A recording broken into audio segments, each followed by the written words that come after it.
So, paano naman ngayon mag-a-appear yung AZT tokens? So, ang click natin is yung Manage Crypto. And then, sa taas, may plus sign. Ayan. So, papalitan mo yung network. Okay? Select mo yung BNB Smart Chain. Alright? Now, you paste the token address and automatic na mapopulate na yung Azentask token dyan. Okay? So, click lang natin yung import.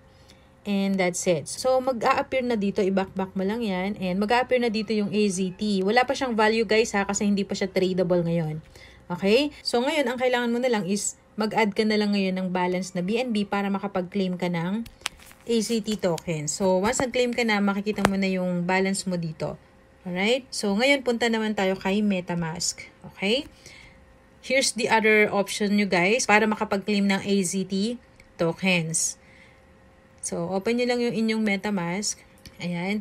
Wala pa kayong makikitang AZT token dyan. Okay? So, again, copy nyo lang yung contract address. And then, click mo ngayon yung import tokens. By the way, guys, make sure naka BNB Smart Chain Network kayo. Okay? Maraming option dito, pero make sure na nasa BNB Smart Chain kayo. And then, click nyo na yung import tokens. And then, custom token.